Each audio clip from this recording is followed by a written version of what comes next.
ang nakaraan sa tadhana. Our sponsor, let's all welcome Miss Rebecca Cabrera. Nagbalik si Rebecca sa San Gregorio para sa kanilang high school reunion at para magiganti sa mga taong umapi at nagpahirap sa kanya noon.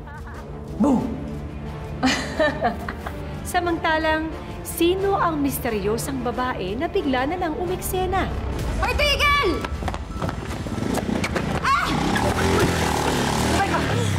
Kalaban ba siya o kakampi? Anong lihim ang nakatakda niyang ibunyag? Sama-sama nating saksihan ang huling bahagi ng ating kwento dito lang sa Tadhana. Tandahan, Mapti.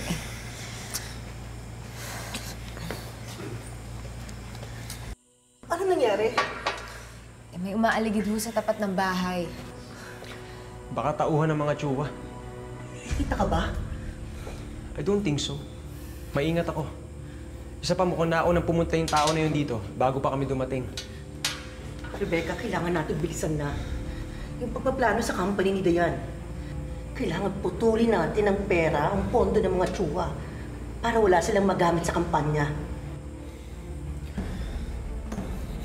Rebecca, alam mo kahit anong desisyon mo, andito ako. Pero ayos lang ba talagang itaya mo yung buhay mo para lang sa paghihiganti? Paghihiganti ang rason kung bakit ako lumalaban. Hindi ako titigil hanggat hindi ko napapanagot ang mga taong humamak sa akin at sa nanay ko. If you really love Rebecca, Maynard, you have to love all. Kahit na madilim ang bahagi ng buhay niya. Akala siguro nila masisindak nila ako. Ano, Maynard? Are you with me?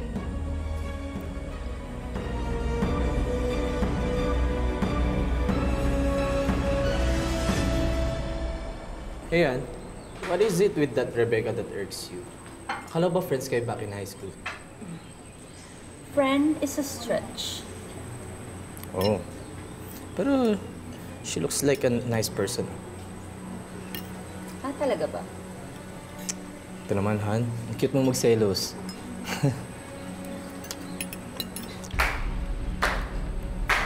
Best wishes to the bride and groom. Thanks, Rebecca. You know what? I'm in a good mood. And I'm not going to allow you to ruin my day. Oo naman, Dayan. I don't have to. Because I know you are capable of ruining it yourself. Hi, Rebecca. My name is Jolo. Hi. I hope I'm wrong, pero parang napansin ko na may problem ka sa wife ko. Tama ka. May problema ako sa future wife mo. In case you don't know, she's a monster. Sumusobra ka na.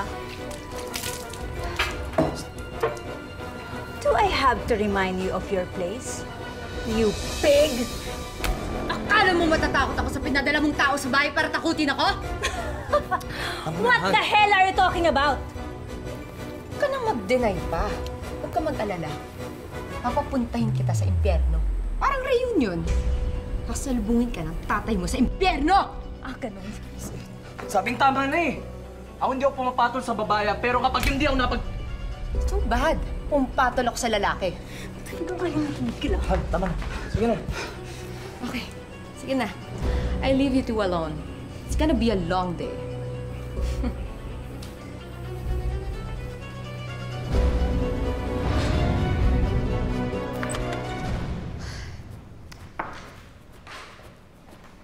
Oh, ano nangyari?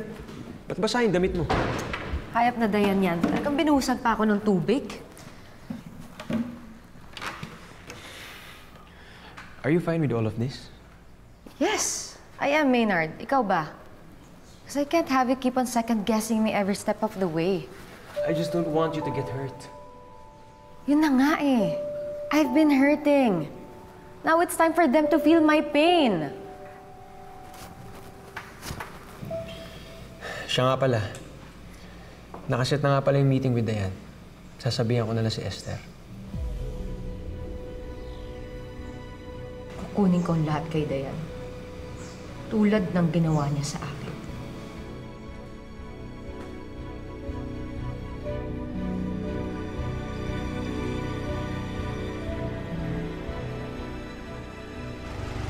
Ibalik niyo ang tindahan natin! Ibalik niyo! Huwag! Ibalik niyo ang tindahan natin! Ibalik niyo! Pichi! Ano na bang balita sa Maynard na yan? Ma'am, nag-set na po ng meeting para sa contract signing. Finally, good news. Bukas daw po tayo. Excellent. Make sure na okay na ang lahat. And make sure na darating ang boss ng Maynard na yan. Pagod na akong makipag-usap sa mga tao niya. Sinungaling! Sinungaling, mga tsuwa! Sinungaling! Sinungaling kayo, mga tsuwa! Mga manluloko! Thank you po ha, kasi pinag-aral niyo ako at tinulungan niyo kahit hindi niyo naman po kadugo. Ano ko ba? Isang pamilya na tayo. Naalala mo sinabi ko before, I see myself in you. Kung dati, wala kang kakampi, ngayon, nandito ako.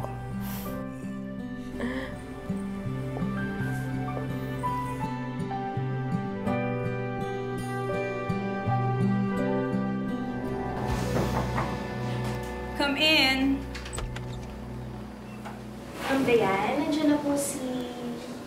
Dito na pala siya. Ma'am Esther Tanlayco. Finally. Nice meeting you. Parang familiar sa akin yung last name. Really? Have we met before? I don't think so. Anyway, that's good that you are here. And I have something to tell you. Oh, have a seat. Ano po yan? You are fine. Palabiro pala kayo, Miss Esther. Mukha ba ako nagbibiro, ha? You bribe labor leaders, fired people illegally, and frauded the financial statement. Tapos, you think you deserve to stay as CEO of this company? Kung totoo man yung sinasabi mo, nasaan ang report mo? Reliable ang source ko. Di ba, Peachy? It's my pleasure to serve you, ma'am.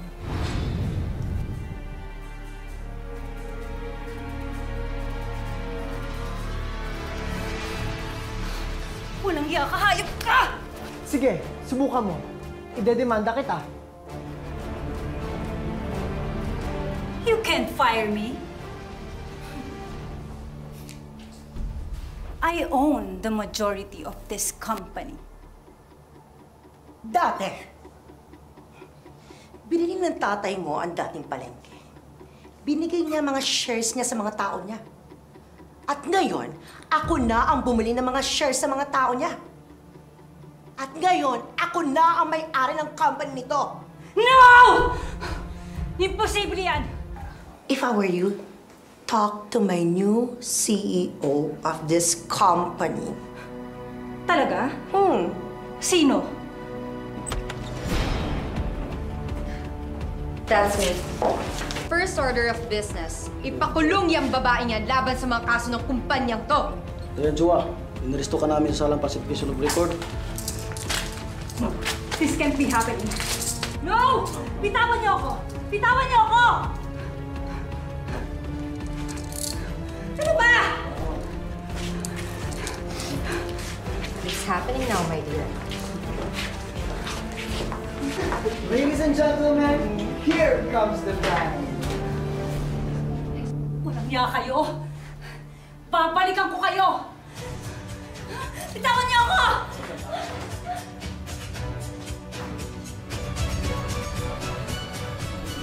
Sa wakas ay nakaganti na rin si Rebecca sa pang-api noon sa kanya ng mga tsuwa. Pero dahil sa bilog ang mundo, anong peligro ang naghihintay kay Rebecca? Kung resbakan din siya ng mga ito. Ikaw ang may kasalanan ng lahat ng to. Sinabi ko na sa'yo, ayusin mo na yan noon pa. Huwag ka mag-alala, ma'am. Tatapusin ko na to sa lalong madaling panahon.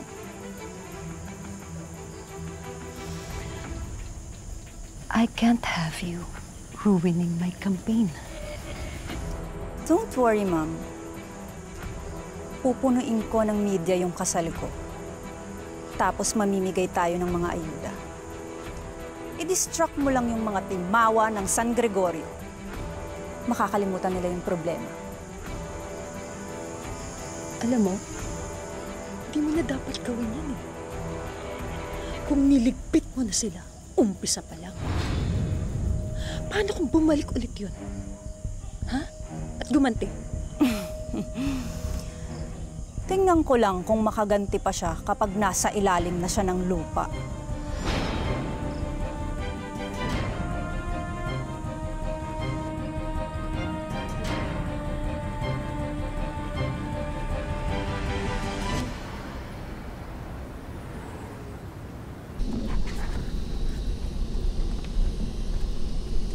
Yes, I know.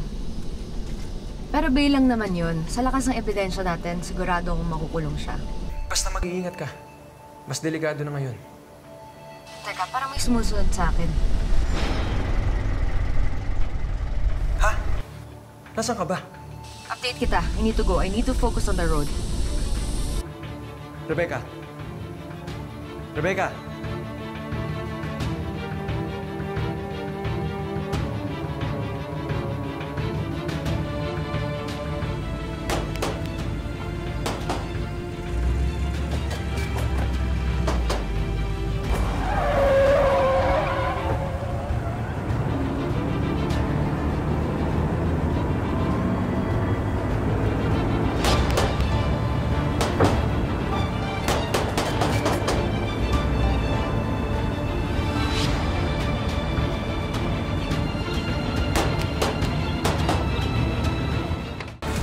Okay, anong nangyari?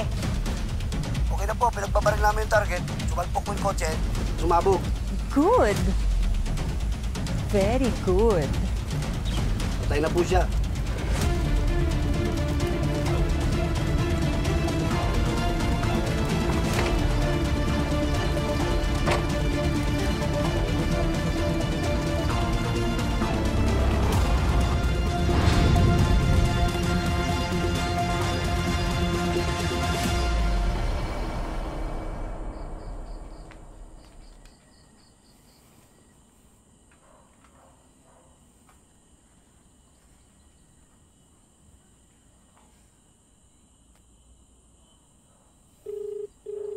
Hello.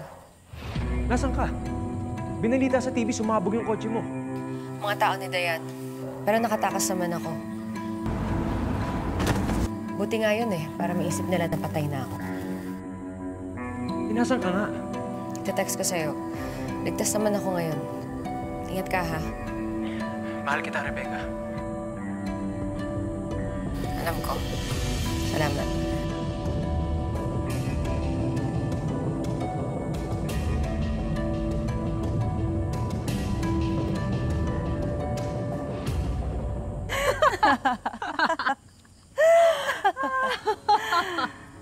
Ato, sa pagkamatay ni Rebecca Cabrera. Cheers.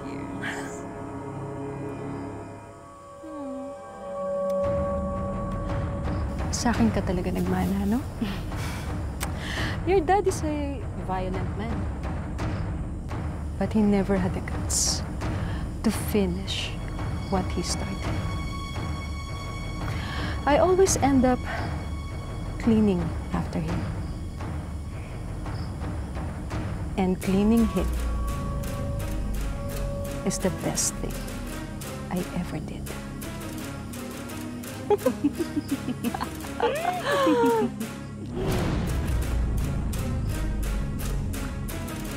Next up, ikakasal na ako.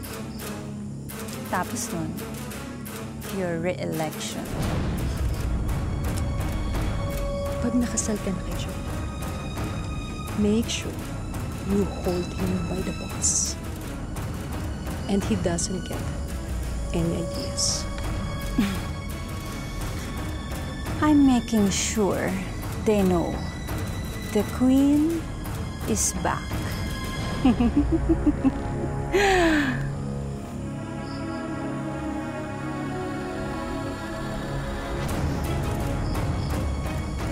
Anak, you're my princess. But don't forget who the queen is.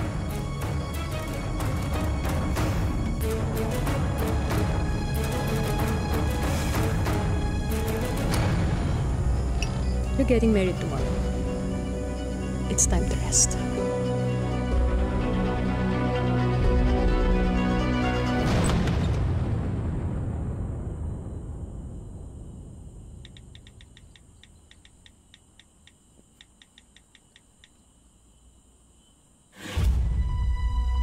Hoy! Sino ka? Huwag niyo po akong sasaktan! Ikaw yung nakabangga kay Rebecca! Hindi po ako Halika dito! laban! Halika dito! Halika dito! Aksidente po yun! Anong kailangan mo? Buo na po ang loob ko para labanan ng mga tsuwa. Kaso, wala na si Rebecca.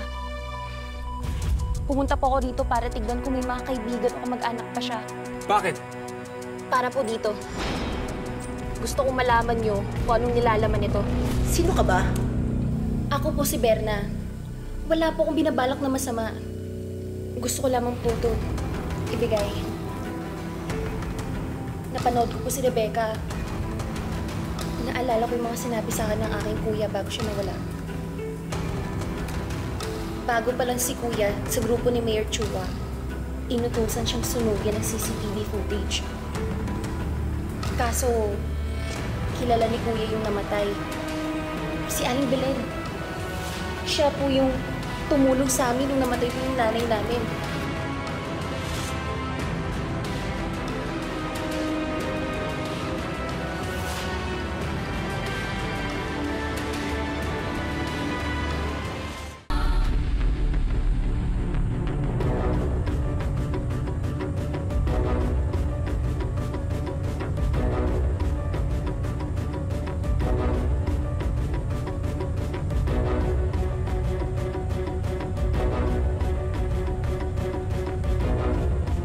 Gusto sana ni Kuya ibigay kay Rebecca. Kaso bigla na po siyang nawala. Mabuting tao po ang kuya ko. Hindi niya nga po masikmura ang mga pinapagawa sa kanya ng Mayor Chua. Kaso, hindi na siya nakaalis. Bigla siyang nawala. Natakot ako. Kaya itinago ko na lang yung USB. Maynard, ito nang inihintay na bidensya ni Rebecca. Gumawa ka ng kopya at ibibigay ko sa mga lawyers ko. Nakakamit na rin ni Rebecca ang hustisya para sa kanyang ina. Coming for you, Dayan!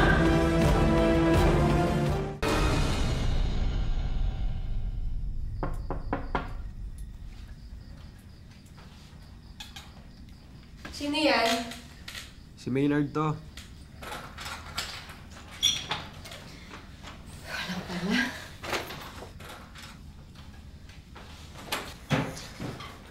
Oh, ito. Hindi na lang kita ng mga damit, gamot, tsaka pagkain. Mas nag-abala ka pa. Kumusta ka naman? Okay lang. Ito naman, nag-abala ka pa. Eh, ikaw lang sapat na. Talaga? Bakit nung sinabi kong I love you, hindi mo man lang sinabi sa akin pabalik? Oh, ano nakakatawa dun? Ito naman, ang bilis mo naman magtampo. Eh, bakit kasi hindi mo masabi? Eh, kasi gusto ko sabihin ng personal. Oo, ngayon, nandito na ako. Oh. Ano? Ba't di mo pa rin masabi? Ang alin? I love you. I love you. Hindi, I love you. Ganun lang? Wala man ng lambing-lambing. Eh, di, I love you. Okay na. Kaya ka na. Kulang pa rin. Hindi, okay na. Sige na, kain ka na. May nakuha nga pala kami bagong ebidensya. Bagong ebidensya? Naalala mo yung nakahagip sa'yo ng motor? Hindi pala siya tauhan ni Dayan. Kapatid pala siya ng dating tauhan ng mga Chua na hinihinaan ang pinapatay nila. Ito. Nandito ang ebidensya sa pagkamatay ng nanay mo. Kaso baka hindi mo kayang panoorin. Bigyan mo na sa akin, Maynard.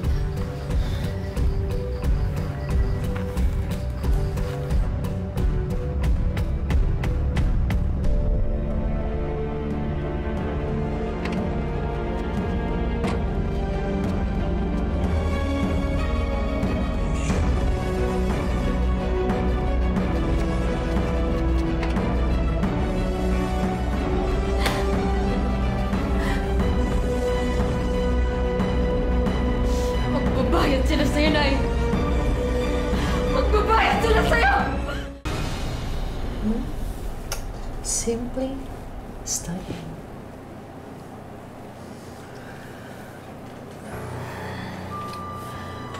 Kung buhay lang sana ang papa mo.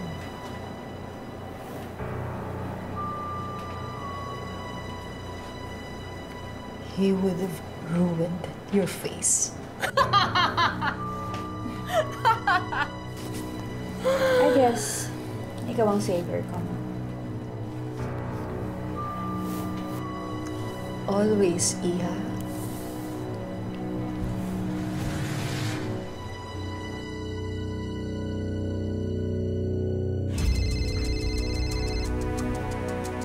Hello, Esther.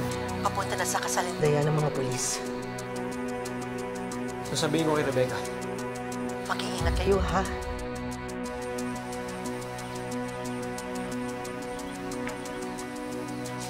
Rebecca, papunta na ang mga polis. This is it. Okay ka lang? Never better.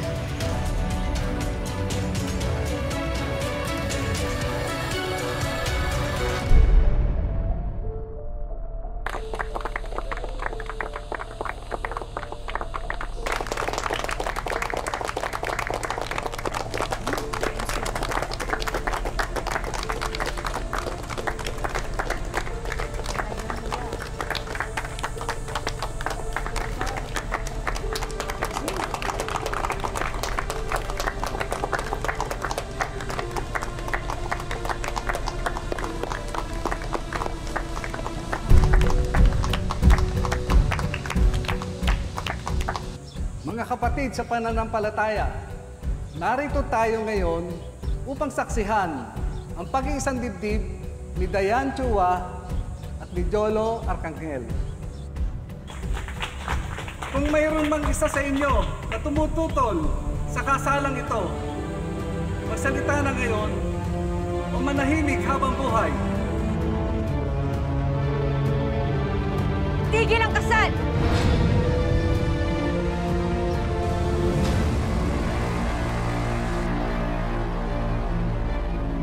Patay ka na, di ba? I'm alive. And I'm here to take you down. Sasabi mo, umalis kayo dito. Anong pinagsasabi ko? Tao, pinatay mo yung nanay ko. Siya ang pumatay sa nanay ko. Kriminal ang babaeng yan! Hindi! Hindi yan totoo! Dare you! Tawa na po yan! Hayop ka! Kunin nyo na nga yan! Hindi! Hindi mo magagawa sa akin to! Hayop ka!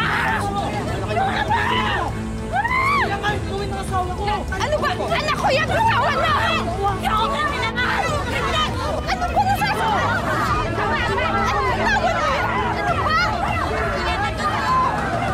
Ano ba? Hirapan ako! Hindi totoo yan! Hindi totoo yan, ha? Ano po? Bitawan na nga kami! Nasasaktan ako! Kriminal! Bitawan na ako!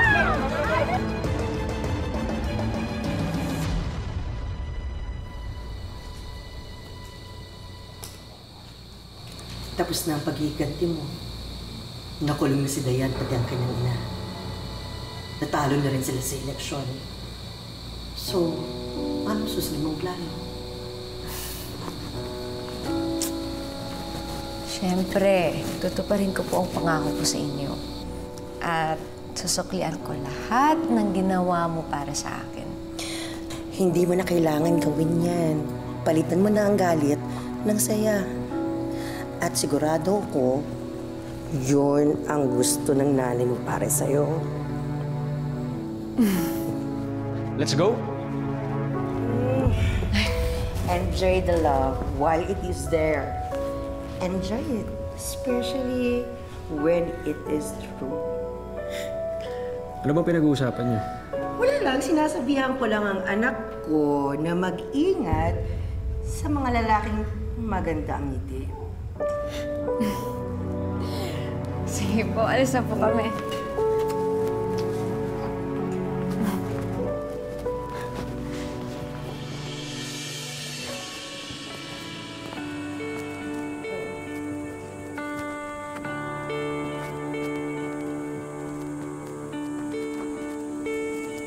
Hi, Nay! Oh, Nay, sabi sa'yo, makakabalik ako eh. Nay, natupad ko po ang pinangako ko sa inyo.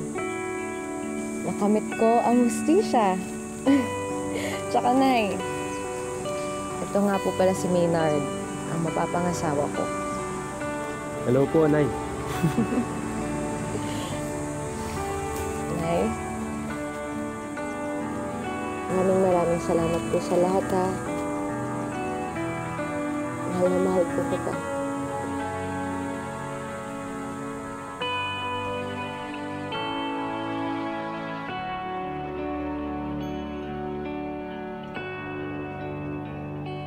Kung may inutang, dapat lang may pagbayaran.